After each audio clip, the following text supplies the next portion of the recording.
창세기 50장 22절에서 26절. 오늘 본문은 창세기 전체의 최종 결론이자 37장에서 시작된 요셉 이야기의 결론에 해당하는 부분입니다. 이러한 본문은 요셉의 유언과 임종 및 장래에 대해 기록하고 있는 내용입니다. 따라서 빛과 생명으로 시작된 창세기의 역사는 죽음으로 마감되고 있는 것입니다. 요셉은 110세까지 살며 자신의 가족을 돌보고 애굽에서 죽게 됩니다. 그의 긴 삶은 단지 개인적 장수나 성공의 기록이 아니라 하나님의 약속을 현실로 이어가는 기간이었습니다. 요셉은 형들 앞에서 하나님의 약속을 굳게 붙잡고 자신을 반드시 가나안 땅에 묻어달라고 요청합니다. 이 요청은 그가 애굽에 안전하게 묻히는 것보다 약속의 땅에 묻히는 것이 더 중요하다는 신앙 고백인 것입니다.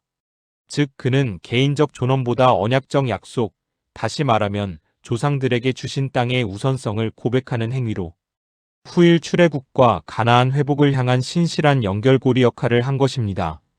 그러므로 그의 뼈는 단순히 유골이 아니라 약속이 실현될 것이라는 신앙적 증표로서 출애굽 때 옮겨질 것을 전제로 한 공동체적 소망을 보여주는 것입니다. 이처럼 본문은 요셉의 유골이 가나안으로 묻히는 것을 통해 구속사는 개인적 체험의 누적이 아니라 세대를 통해 전승되는 이야기라는 것을 강조하고 있는 것입니다. 또한 요셉이 고난을 통해 민족을 살리고 죽음 이후에도 약속을 향한 신앙을 남긴 모습은 예수 그리스도의 고난과 부활, 그리고 공동체를 향한 구속 사역을 미리 보여주는 것입니다. 특히 죽음 속에 머물고 있으나 결국 약속의 성취와 연관되는 존재라는 점에서 구속사적 예표성을 가지고 있는 것입니다. 그러므로 본문은 요셉의 죽음은 약속의 끝이 아니라 약속을 향한 신뢰의 다음 단계란 것을 말하고 있습니다. 즉 요셉의 마지막 행동은 구속사적 사건의 출발점이 되며 출애굽의 신학적 서막을 여는 것으로 볼 수 있다는 것입니다. 50장 22절에서 23절 요셉이 그의 아버지의 가족과 함께 애굽에 거주하여 110세를 살며 에브라임의 자손 3대를 보았으며 므낫세의 아들 마길의 아들들도 요셉의 스라에서 양육되었더라. 요셉은 110세까지 살았으므로 아비 야곱이 죽은 후 약 56년을 더 살았습니다.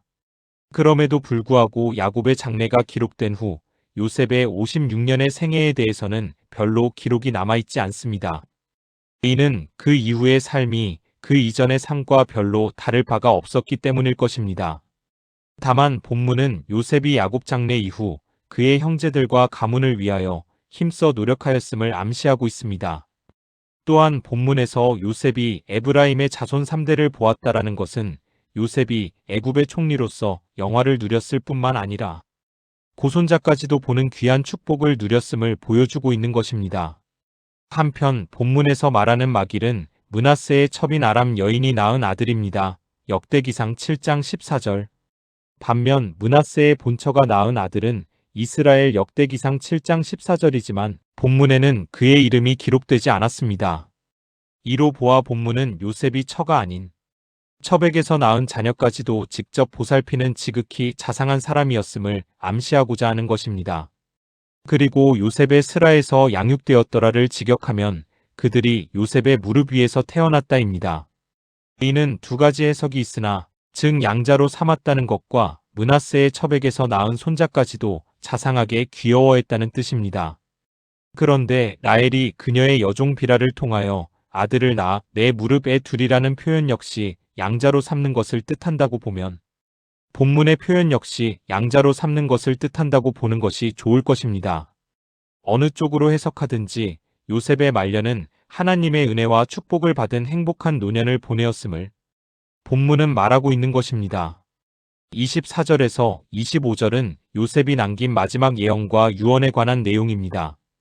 요셉은 형제들에게 하나님이 이스라엘 민족을 가나안으로 이끄실 것을 예언합니다.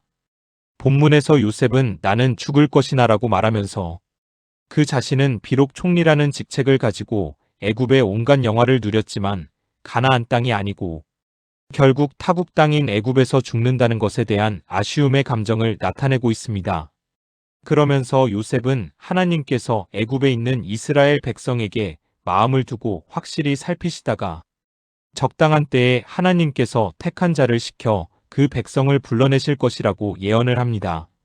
이처럼 창세기 저자는 가나안 땅을 떠나온 야곱 48장 21절과 요셉의 유언을 통하여 본서의 1차적 독자인 출애굽한 이스라엘 백성에게 그들이 가야 할 곳은 바로 가나안 땅임을 밝힘으로써 그 백성들이 반드시 그곳에 다시 돌아가야만 하는 역사적 당위성을 강렬하게 주장하고 있는 것입니다. 또한 아브라함은 최초로 가나안에 정착하여 하나님의 언약을 받은 족장입니다. 12장 5절에서 7절. 또한 이삭은 그 언약에 따라 그 땅에서 살았던 족장입니다. 26장 1절에서 4절. 한편 야곱은 가나안에 살다가 역시 400년 동안 이방에서 객 15장 13절이 되리라는 하나님의 약속 실현으로 그 땅의 기근을 피하여 아들 요셉이 총리가 된 애굽으로 이주한 족장입니다. 그러나 하나님께서 이 세 족장에게 공통적으로 가나안 땅을 그들과 그 후손들에게 주신다고 약속하였습니다. 그래서 요셉은 때가 되면 하나님께서 이스라엘 백성을 반드시 가나안 땅으로 인도하실 것에 대한 언약을 믿는다는 의미로 이 언약을 하나님으로부터 직접 부여받았던 3명의 선조 족장의 이름을 본문에서 나열하고 있는 것입니다. 한편 요셉은 17세에 애굽으로 팔려온 이후 110세에 이르기까지 애굽에서 계속 살았고 온갖 부귀영화를 이곳에서 누렸습니다. 그러나 그의 마음은 언제나 하나님께서 약속하신 가나안에 있었기에 죽은 후 자신의 시체라도 애굽에서 옮겨져 그곳에 묻히길 원했습니다. 이는 하나님의 언약을 철저히 믿는 그의 성숙한 신앙을 보여주고 있다고 히브리서 11장 22절에서도 말하고 있습니다. 결국 그의 시체는 약 360년 후 출애굽한 이스라엘 백성에 의하여 그의 믿음에 따라 가나안 땅 세겜에 제안치되었습니다. 여호수아 24장 32절, 50장 26절. 요셉이 110세의 죽음에 그들이 그의 몸에 향재료를 넣고 애굽에서 입관하였더라. 본문에서 말하는 입관에서 관에 해당하는 아론은 상자란 뜻입니다. 애굽에서 미라를 넣는 상자는 보통 오랜 세월 변하지 않는 큰 단풍나무로 만든다고 합니다. 이로써 장장 50장에 이르는 창세기는 마지막 족장 요셉의 평안한 죽음이 기록된 본문으로 끝을 맺습니다. 이처럼 창세기는 요셉의 죽음을 마지막으로 끝나지만 요셉의 죽음을 통해 이스라엘 백성들에게 소망을 심어준 것입니다. 또한 하나님께서 인도하실 것이라는 확신을 남겨준 것입니다. 땅에 묻지 않은 요셉의 유골은 가나안을 향한 아브라함, 이삭, 야곱 그리고 요셉의 모든 소망을 담은 것이었습니다. 이제 성경은 이 소망을 가진 사람들이 어떻게 믿음으로 살아가는가를 보여 주고자 하는 것이 앞으로의 내용일 것입니다. 또한 이스라엘 백성들이 왜 파멸의 길을 걸었는가를 말하고자 하는 것이 앞으로의 내용일 것입니다.